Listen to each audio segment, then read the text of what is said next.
Part 2 ఎంత బాగుందో part 3 కూడా అంతే ఇంట్రెస్టింగ్గా ఉంటుంది. ఓకే, కథలోకి వెళ్ళిపోదాం. సుధా విషయంలో రవి దగ్గర అబద్ధం ఆడడానికి, తనని ఒప్పించడానికి శతవిధాలుగా ప్రయత్నిస్తుంది నీరజ. ప్లీజ్ అన్నయ్య అంటూ బ్రతిమిలాడుతూనే ఉంది. కాసేపు బ్రతిమిలాడించుకున్న తర్వాత, సరే నేనేం చేయాలో చెప్పు, ప్లాను గీను అని నన్ను విసిగించొద్దు, మళ్ళీ మళ్ళీ ఇంకెప్పుడు నన్ను ఇంటి విషయాలలో సహాయం అడగొద్దు అంటూ కోపంగా వార్నింగ్ ఇచ్చాడు. ఓకే అన్నయ్య, ఈ ఒక్కసారి అని చెప్పానుగా, ఇంకెప్పుడు అడగను, ఒప్పుకున్నందుకు చాలా చాలా థ్యాంక్స్ అని తనయ్య చేతులు పట్టుకుని ఊపుతూ సంతోషంగా చెప్పింది నీరజ. ఒప్పుకున్న పెళ్లికి బాజాల మూత తప్పదు అన్నట్లు ఉంది తన పరిస్థితి.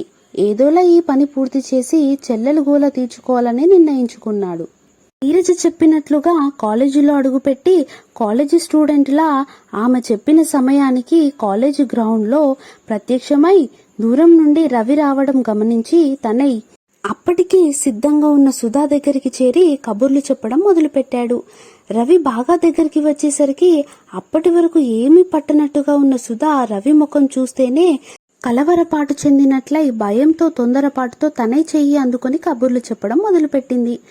ఆమె చేతి స్పర్శకి ఒక్కసారిగా కరెంట్ షాక్ కొట్టిన వాడిలా అయిపోయి గుండెలో ఎక్కడో గంట కొట్టినట్లు క్షణకాలం పాటు ఏదో తెలియని అలజడితో నిమ్మకూడిపోయాడు. కొంత దూరంలో ఉన్న రవికి వినిపించకుండా సారీ తన్నయ్య గారు అని ఏం చేయాలో అర్థం కాలేదంటూ గునుగుతూ తల పక్కకు తిప్పుకుంది. వాడి టార్చర్ భరించలేకపోతున్నాను, వాడి ముఖం చూస్తేనే చికాకు కలుగుతుంది అని చెబుతూనే ముఖంలో ఫీలింగ్ మాత్రం ప్రేమ కబుర్లు చెబుతున్నట్లుగా నటిస్తూ రవి తమని చూస్తున్నాడో లేదో అని గమనిస్తూనే ఉంది. పర్లేదండి, అతని సంగతి నేను చూసుకుంటాను, మీరు టెన్షన్ పడకండి అంటూ హామీ ఇస్తూ రవి వైపు అడుగులు వేశాడు తనయ్. 6 అడుగుల ఎత్తుతో కటౌట్ చూస్తే మిర్చిలో ప్రభాస్లా ఉన్న తనయ్ తన దగ్గర రావడం చూసిన రవి, వీడు ఎవడో మంచి హ్యాండ్సమ్ గానే ఉన్నాడు, ఇంతవరకు సుధాతో క్లోజ్గా మాట్లాడాడు, అసలు వీడు ఆమెకు ఏమవుతాడో కనుక్కోవాలి అని ఆలోచిస్తూనే తనయ్ దగ్గర అవుతుండడంతో అతడు ఎందుకు వస్తున్నాడు, ఏం మాట్లాడుతాడు చూద్దామని కళ్ళను నిలబెట్టేసి చూస్తూ నించున్నాడు. నిన్నే అంటూ అతడి ముఖం మీద చిటిక వేసి, కాలేజీ నుండి తిన్నగా ఇంటికి వెళ్లాలని లేదా, మా సుధా వెంట పడుతున్నావంట, ప్రేమించమంటావా, ఆమెను టార్చర్ పెడుతున్నావు అంట, ఒళ్ళు ఎలా ఉంది అంటూ సీరియస్ గా ముఖం పెట్టి అడిగేసరికి రవిలో లోపల కంగారుగా ఉన్నప్పటికీ పైకి మాత్రం ధైర్యం తెచ్చుకొని, ఆ అమ్మాయితో నీకేం పని, ఇందాక నుండి చూస్తున్నావు, ఓ తెగ మాట్లాడేస్తున్నావు, ఆమె నీకేమవుతుందని అసలు విషయం రాబట్టడానికి గొంతు పెగల్చుకున్నాడు. కానీ ఆ 4 మాటలు మాట్లాడడానికి కూడా ధైర్యం సరిపోవడం లేదు. అతని కటౌట్ చూస్తేనే అలాగా ఉన్నాడు. మరి ఆ అమ్మాయి నాకేమైతే నీకేంటి, అడుగుతున్నావు కాబట్టి చెబుతున్నాను, సుధా నేను ప్రేమించుకుంటున్నాము, త్వరలో పెళ్లి కూడా చేసుకోబోతున్నాము, ఆమె నా కాబోయే భార్య, ఆమె జోలికి మళ్ళా వచ్చావంటే మాట మర్యాద దక్కదు, ప్రేమ దోమాని ఆమె చుట్టూ తిరిగినట్టు తెలిస్తే నిన్నేం చేస్తానో నాకే తెలియదు అంటూ అతడికి వార్నింగ్ ఇచ్చి ఆవేశంలో నోటికి వచ్చిన అబద్ధం ఆడేశాడు తనయ్. అన్ని మాటలు అనేశాక తేరుకున్న తనయ్, నేనేంటి నోటికి వచ్చిన అబద్ధాలు చెప్తూ మాట్లాడేశాను అని మనసులో అనుకుంటూ ఇలా మాట్లాడినందుకు సారీ అన్నట్లుగా కళ్ళలో సైగలు చేస్తూ సుధా ముఖంలోకి చూశాడు.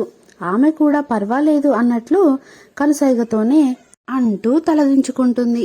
సుధా తాను ప్రేమించుకుంటున్నామని, త్వరలో పెళ్లి కూడా చేసుకోబోతున్నామని తనయ్య నోటికి వచ్చిన అబద్ధం ఆడి రవిని బెదరగొట్టేయడంతో అన్యమనస్కారంగానే ఆలోచిస్తూ సుధా ఇక తనకు దక్కదేమో అని మనసు కలత చెందుతుండగా అక్కడ నుండి వెళ్లిపోయాడు రవి. తను వచ్చిన పని అయిపోవడంతో చెల్లెలు నీరజకి మరియు సుధాకి బాయ్ చెప్పి అక్కడి నుండి ఇంటికి బయలుదేరాడు తనయ్. సుధా మనసు పదే ఆలోచిస్తుంది. తన వల్ల తనయ్యని ఇబ్బంది పెట్టవలసి వచ్చింది.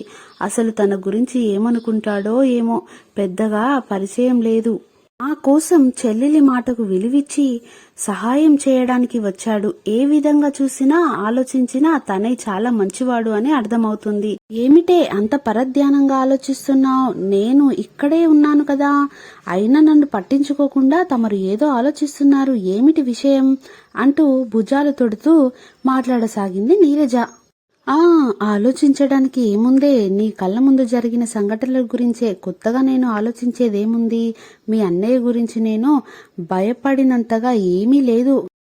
నువ్వు చెప్పినట్లుగా తను అందరి మొగాల్లాంటి వాడు కాదు అని నాకు అర్థమైంది. Anyway, many many thanks Neeraja. నువ్వు గనక లేకపోతే నన్ను ఈ ఆపద నుండి ఎవరు ఆదుకుంటారు? ఫ్రెండ్గా నన్ను ఈ గండం నుండి గట్టు ఎక్కించావు. నువ్వెలా ఉన్నా ముందుగా మీ అన్నయ్యకి థ్యాంక్స్ చెప్పాలి. నువ్వంటే నా ఫ్రెండ్వి, కానీ మీ అన్నయ్యకు నాతో పరిచయం లేకుండానే, నా గురించి తెలియకుండానే నీ మాటకు విలువిచ్చి నాకు సహాయం చేశాడు. మీ అన్నయ్య చాలా గ్రేట్ అంటూ పొగడతలు వర్షం కురిపిస్తుంటే, మా అన్నయ్యని పొగిడింది చాలు గాని ఇప్పటికైనా అర్థమైందా? నేను ఎంత చెప్తే అంత మా అన్నయ్యకు. వాడిని కూడా నేను ఎలా అర్థం చేసుకున్నానో చూసావా?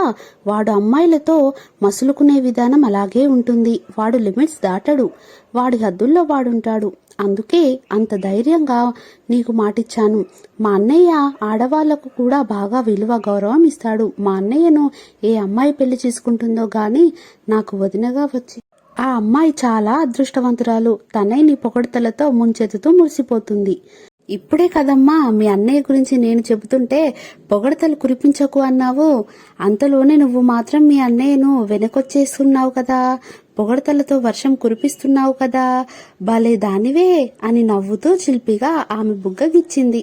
ఇక మాట్లాడింది చాలు కానీ క్లాస్కి వెళ్దాం పదా అని అక్కడి నుండి క్లాస్కి కదిలారు స్నేహితులిద్దరు, నీరజ ఇంకా సుధా.